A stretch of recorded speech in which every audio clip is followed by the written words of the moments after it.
We are here at Pocket Gamer Connects London. I'm Chris from HyprMX, and I'm here today with Oliver from Lockwood Publishing. Hi. So there's has been a lot of talk about like native advertising, brands doing more sponsorships within games and stuff like that.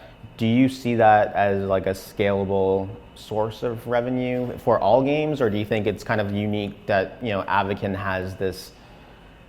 It's this digital world where it makes a lot of sense for brands like whether it be like a Nike or a Coca-Cola or something like that to kind of get involved with you guys. Yeah, I mean it needs to fit. It needs to naturally fit. So if you take like racing games, football games, etc., where there is, where you expect also brands, native advertising in that sense, then it makes sense. In like a fantasy RPG, you suddenly see, I don't know, it will be hard. Let's put it that way. Right. For us, because we're very close to real world, it also makes sense. And we that's why we've also worked with real world brands for the last few years in terms of, especially around fashion and furniture. So yeah, it does make sense. And we have like natural placements where native advertising is meaningful. Yeah. I think also the brands realize that only performance doesn't do the trick really. There is definitely an interest to also kind of build brand itself more and more. I think it goes like maybe in waves. It's like it was all performance, and then people realize like, oh, this campaign, whatever SEO something campaign didn't work, but we still got the sales. Yeah. Maybe we can deploy this money in a smarter way. Yeah. Those kind of things will always shift the notion of what they have to do to kind of become meaningful as a brand.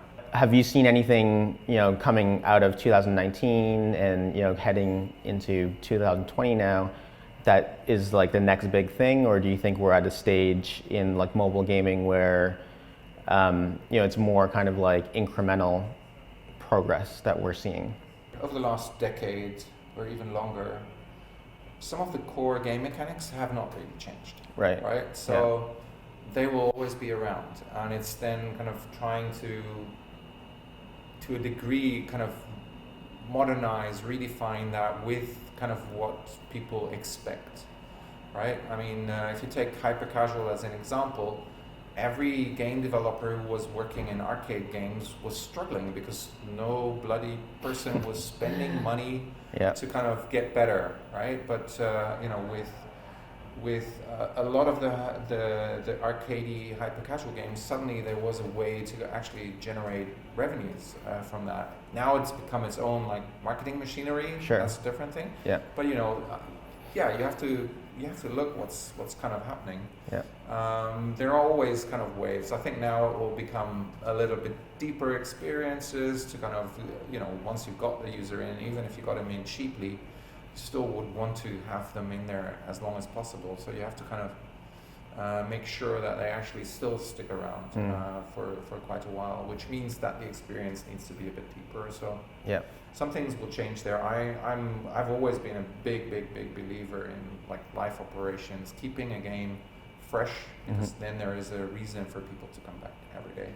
So what's on your phone these days? Like, what are you playing? I'm playing Soul Guard from King. Okay. For like more than a year. Oh wow. Okay.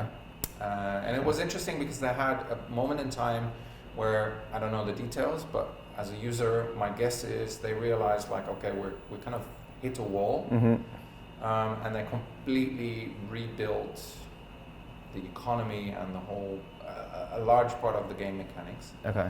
And they kind of introduced like some new currencies for those players that had been playing and had invested to kind of move on to that new system. Well, thanks a lot for sharing some time and coming to chat with us today. All right. Yeah, Take care. Awesome.